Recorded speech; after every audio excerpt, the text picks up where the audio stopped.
I have waited so long to do this final chunk of this video. This is future me coming here to give you a spoiler alert about this video that we have resolved our hip dysplasia. We have been in our Pavlik harness for 12 weeks. We just had our final ultrasound today.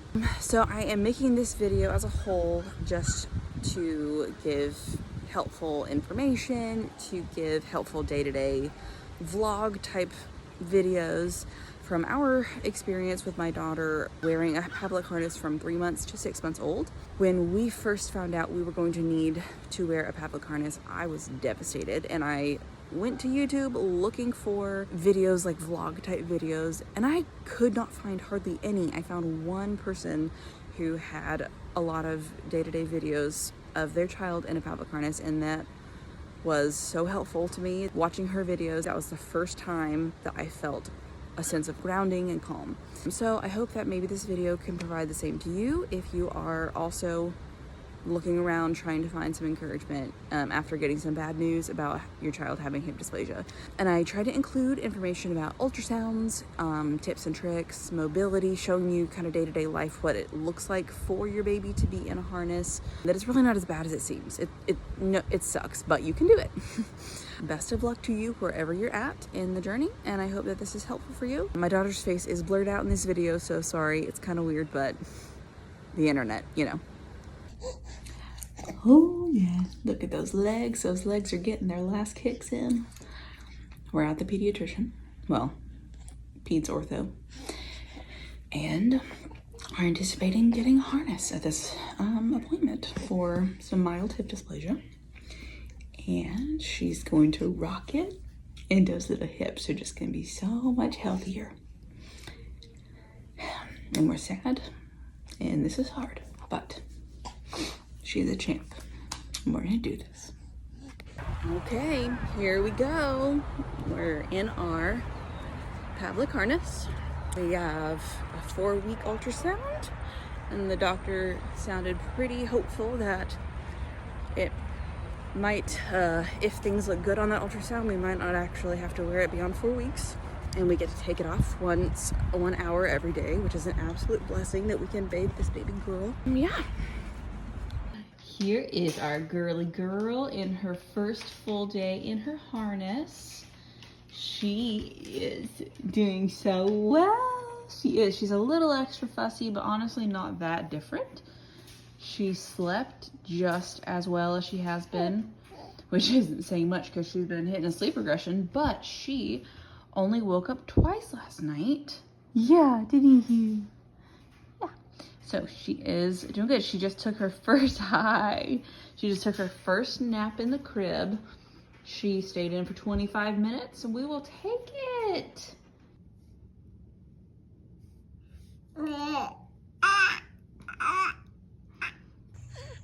Day 2.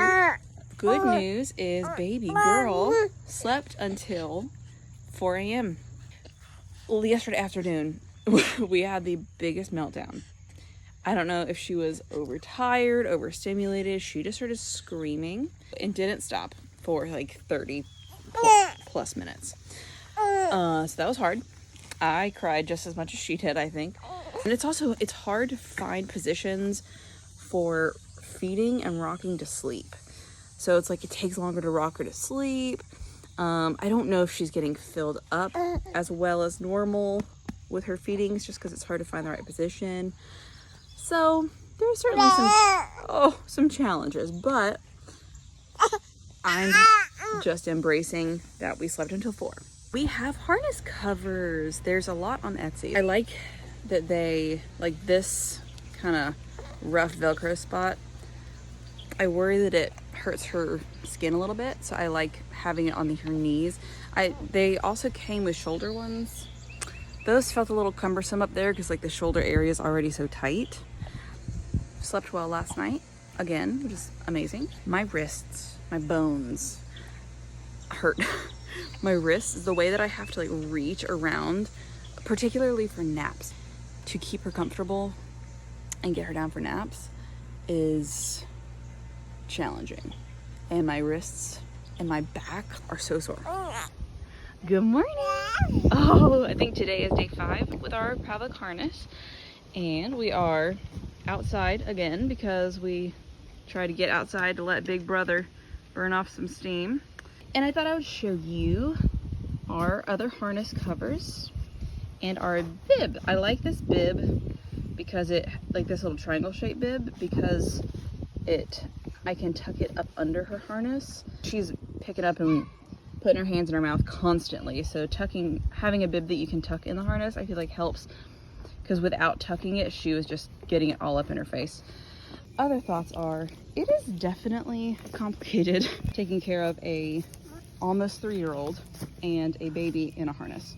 So if anyone is feeling the challenges of trying to take care of all of your children and give them enriching time outside and not using too much TV time and blah, blah, blah, blah, I feel you, and I'm right there with you.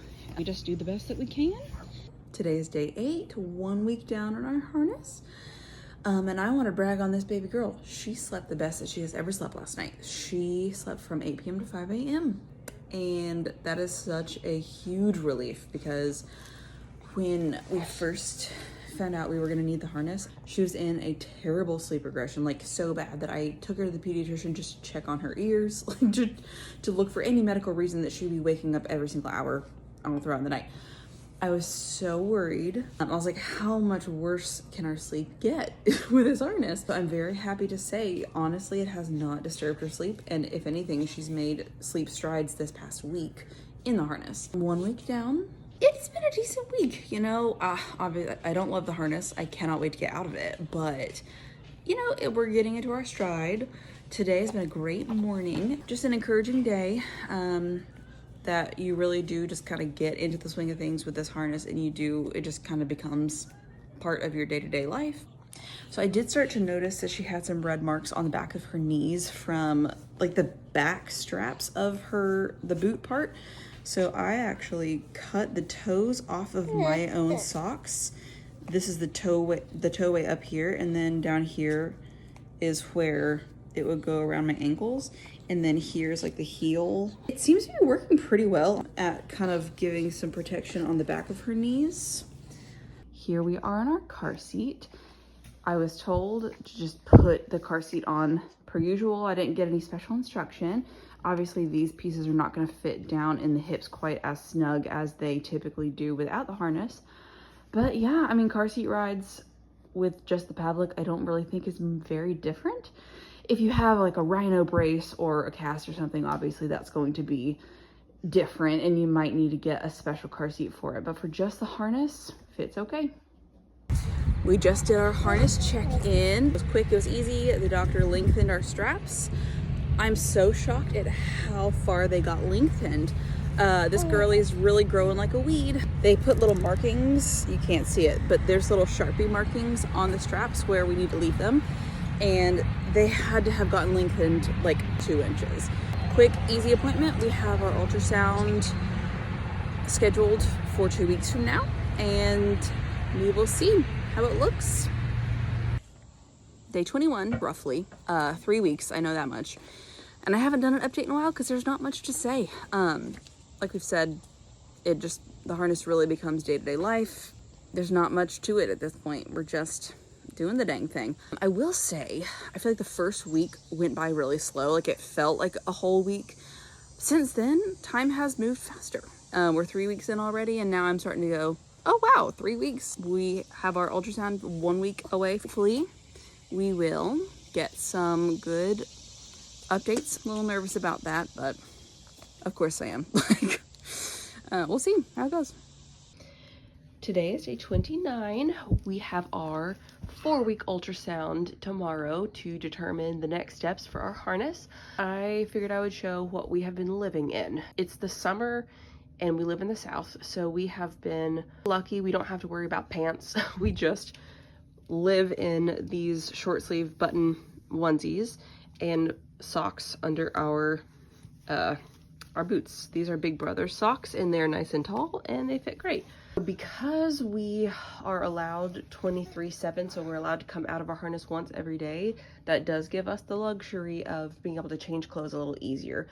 Our ortho actually told us if we need to take her out briefly throughout the day, like that's okay. So once in the morning, as quickly as I possibly can.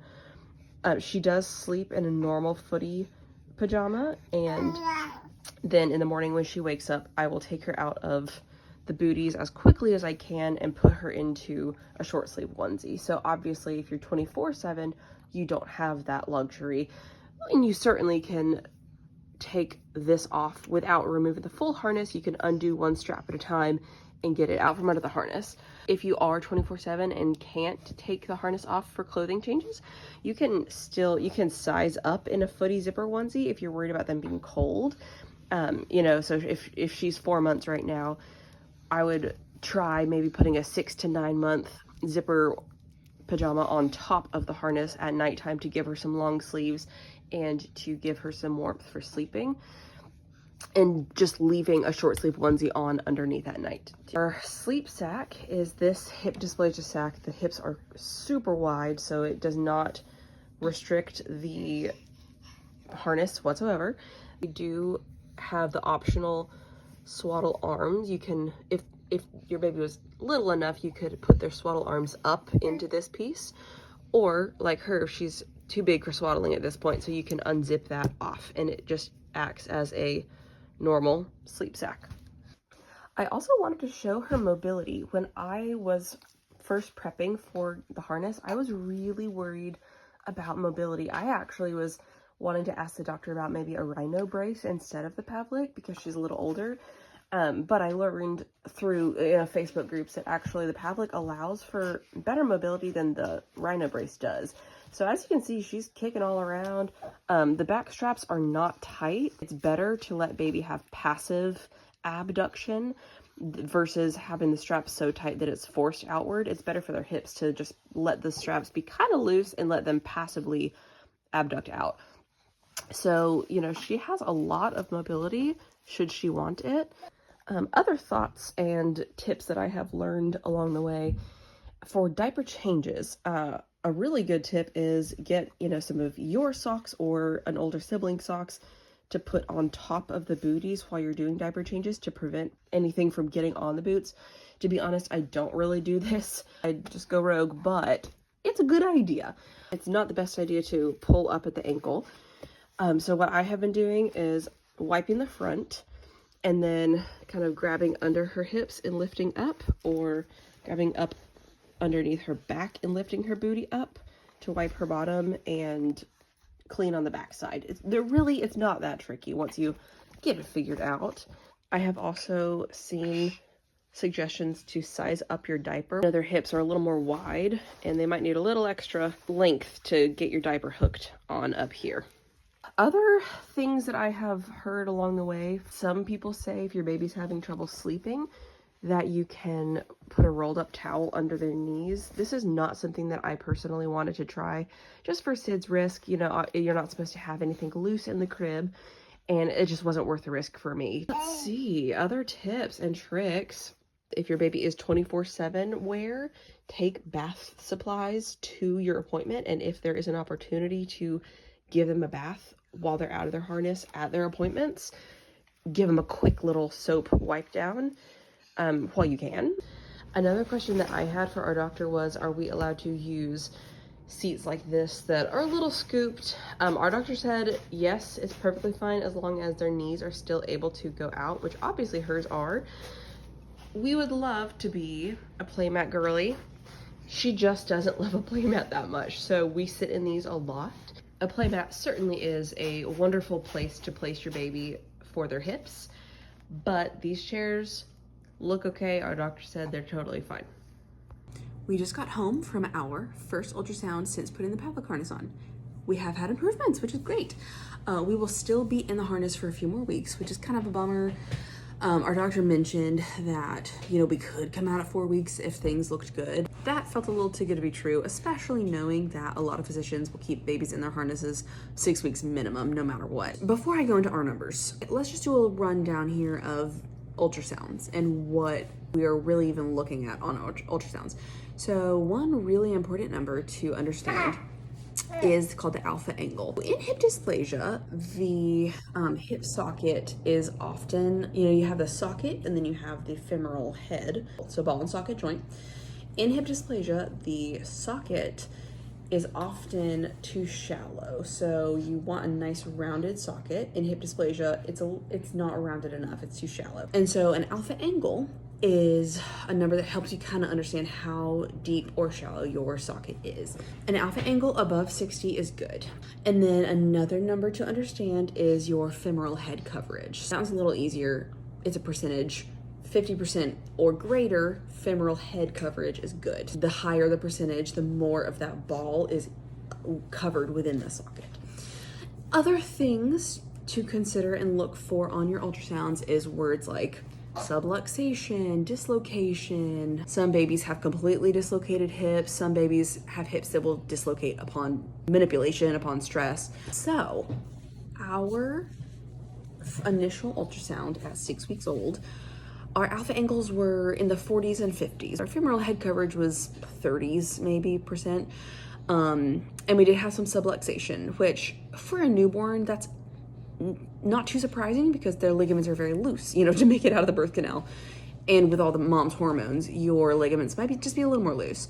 So we watched and we waited.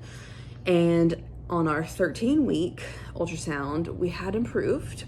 Not enough. We still needed to go into the harness, but we had at least improved some on our own. Our alpha angles had improved to around 50 on both, and our femoral head coverage was about 50% as well. So into the Pavlik harness we went. And then today, 4 weeks later, is our first ultrasound since the harness, and our numbers technically are normalized. So we have one side alpha angles 60, one is 62. Femoral head coverage still 50% or greater. So encouraging stuff. I don't want to stay in this harness any longer though. We'll see. Good morning from me and baby, and the bag's under my eyes because she has been sleeping really bad. We were sleeping really bad, then we got the harness put on, and then our sleep kind of improved. And now it's back to being really bad again. So I can't fully blame the harness, but I really want to.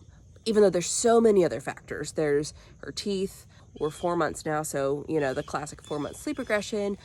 Brothers in preschool, so our schedule's goofed up. We got brothers cold from preschool. So there's a lot of discomforts that can be affecting her sleep right now. But I also feel like I'm just very stuck with this harness. I don't feel like I can give it my best shot teaching her to sleep better until the harness is off. Also, ever since we put the harness on, it has been harder to rock her to sleep, and now she has negative sleep associations and she cries really big. Just the past week, we're 5 weeks now, the past week since our ultrasound, there's been a shift, and I just am so ready to get this harness off. 7 weeks down, nothing new other than pushing through our second preschool cold and sleep, bad sleep. Just waiting on the ultrasound next week that we're hoping will officially get us out of the harness. I wanted to talk today about what helped me the most when we were just getting the harness put on. You hear the news that you might have to go into this harness, and it's devastating. And what helped me the most was just learning about it, learning what typical treatment looks like, joining Facebook groups. My first vision of getting this harness was 24/7 use, no baths, never taking it off. And then through learning about the harness, I learned that 23 hours a day with an hour break could be appropriate for us. And that was just a light, like a hopeful feeling of, oh my gosh, okay, we can do this. Going into the appointment, that gave me some empowerment to have a talking point, because what I have learned is across the board, there is no set protocol that every single physician follows. A lot of treatment is just physician preference. Now, of course, there's like general guidelines that physicians do follow. And of course, the physicians are the medical professionals and they know way more than I do. However, a lot of physicians do things because that's how they've always been done. So for example, there are some physicians who put every single baby in 24/7, whether they're mild hip dysplasia or completely dislocated and needing that 24/7 to reduce the hip back into the socket. And also there are some physicians who steady, just keep you in 12 weeks no matter what. I was ready to go into my orthopedic appointment. If that's something that my doctor recommended, I would say, okay, I hear you. These are some studies I've seen. This is some research. Let's have some informed discussion on reasoning behind the treatment. When you are overwhelmed and freaking out about having to put your precious baby in this harness, I just really recommend learning a little bit before your appointment. There are some parents who go into the appointment not having any clue what's going to happen, and they leave in this harness and they're not prepared at all. They have this new device on their baby that they don't know anything about. That's really overwhelming. And also being informed while you're using this device, it's a much more benign treatment than surgery for sure, but there are still things to look out for. Now, I know that some people, there's type A, there's type B. I'm very type A. I'm also in the medical field, so I'm very medically minded. And I need to know like everything that we're doing and evidence-based research on why we're doing these things.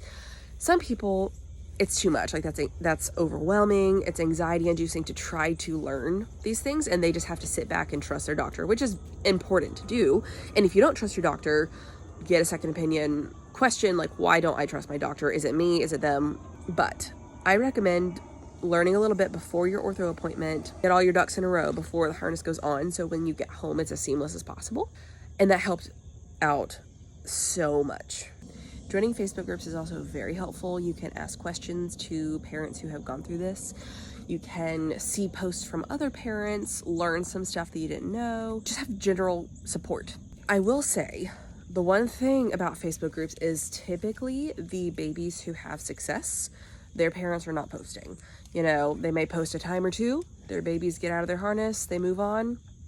You never hear from those parents again. So the posts that you do see are typically the parents whose journeys are still happening and who they may have been having some complications. You're going to see some parents who are still in the thick of it. The stories that you see in the Facebook groups might be a little bit skewed towards the complicated ones. You're not going to see as much the success stories. So keep in mind that this harness is incredibly successful, like anywhere from 60 to 90% plus success, depending on severity of the dysplasia, when the harness is applied, how old, that sort of thing. So keep in mind that the Facebook groups are a wonderful resource, but don't let them scare you. 8 weeks. Just had our ultrasound. I'm disappointed. Our numbers are the exact same. Literally nothing changed. At 4 weeks into the harness, our ultrasound was improved. I already mentioned the numbers, but each hip improved almost 10 points. We're the same. So we left off at 60 degrees alpha angle on the right and 62 degrees alpha angle on the left. Here we are again. 60 degrees on the right, 62 on the left. There is definitely variability in results for the ultrasound. So the technique, the cooperation of the baby, there is a margin of error with ultrasounds. However, honestly, most of the variables were the same. The ultrasonographer who has done all 4 of the ultrasounds so far, she's great. I have full faith in her. The technique of the ultrasound tech is the exact same because it's the same woman. Baby disposition has been the same. She has been fussing and crying both ultrasounds. So unfortunately, I do think the numbers are probably pretty accurate. And I'm bummed. I was really hoping for alpha angles at least 65, like at least a few points better. Give it another 4 weeks in the harness, you would think that we would see a little improvement. We have our ortho appointment tomorrow, and I'm really worried that she's gonna want to keep us in the Pavlik harness another 4 weeks or swap us to a rhino brace for sleep or even full time. Man, I really want to get out of this harness and start moving forward. But I am thankful that at least that we did not regress, because certainly that is, the biggest issue with not doing any more intervention is what if you regress? There's always that chance because it's a developmental disorder. We could move backwards, and we do not want to do that. Anyway, oh my gosh. I stopped by a store after our ultrasound. I'm already bummed. I'm already not feeling not happy.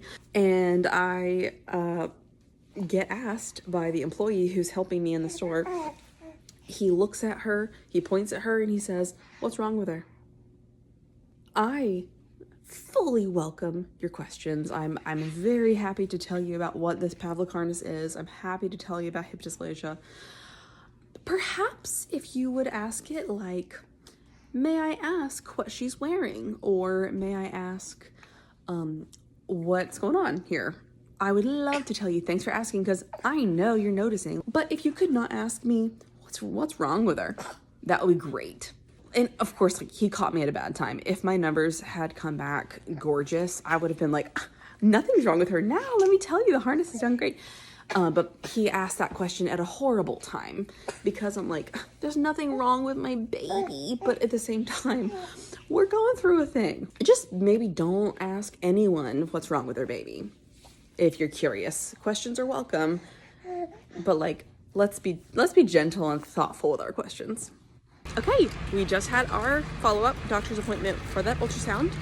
Feeling a little better. Our doctor, she thinks that the angles were more like 62 on each hip, and she feels okay about that. She said you're not going to see 70s, like you might see 65, 68, but 62 is not far off from what you would generally see on any baby. She wants us to do 2 more weeks of 12-hour wear, so she said I can pick. We can do during wake time and then take it off for naps and bedtime, or we can wear it during bedtime and take it off for the wake hours. Her plan is we're going to do 12-hour wear for 2 weeks and then take it off entirely for 2 weeks and then re-ultrasound. So we're gonna ultrasound 4 weeks from now, and we'll go from there. Feeling better.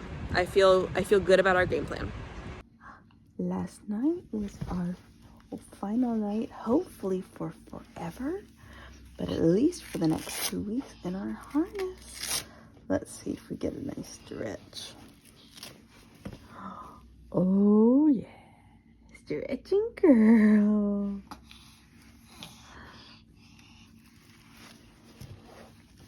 I hope it's gonna be your last night ever in a harness. We're at the ortho for what will hopefully be our last ortho appointment for a long time because we had a good ultrasound today. Our left hip was 67-degree alpha angle, which is awesome. The right hip is still a little bit behind it with a 62-degree alpha angle. Still normal, still above 60. We're about to see our ortho now, and hopefully she will just put us into maintenance mode.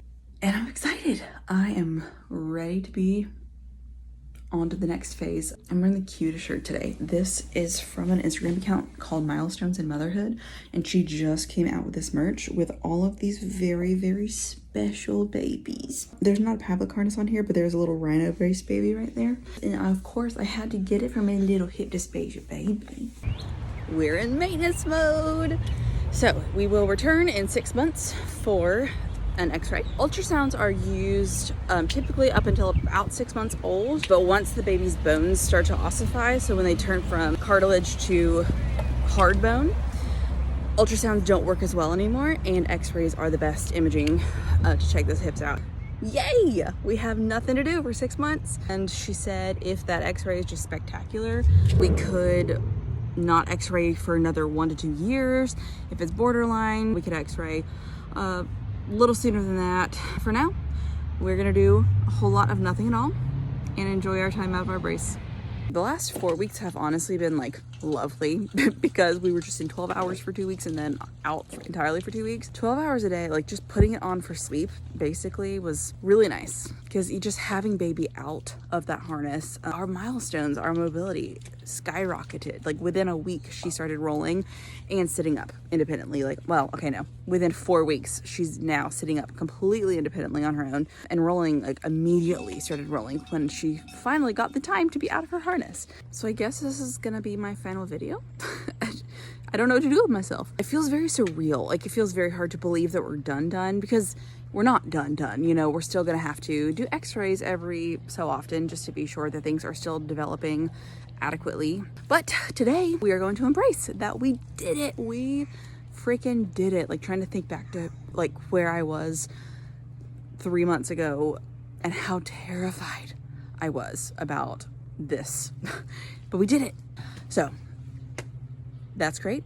We are going to take this as a victory, and I'm so happy to be done. So reflecting back on our time, I would say that one of the bigger negatives about the harness, other than just, you know, the hassle, and just logistically it's challenging, I feel like it stole that time from us. So like, I still feel like my baby is supposed to be 3 months old. She's 6 months old. Like, I feel like that time was stolen from me, and those moments were just kind of tainted a little bit. That being said, I would wear the harness 1,000 times over. I would way rather put my baby in the harness not needing it than to not put her in the harness and actually find out that we did need it. It's definitely worth the hassle, worth the sacrifice. It's worth it all to try to avoid having to do bigger interventions for hip dysplasia down the road. So I'm very, very thankful for this harness and our doctor and the ability to resolve this type of issue.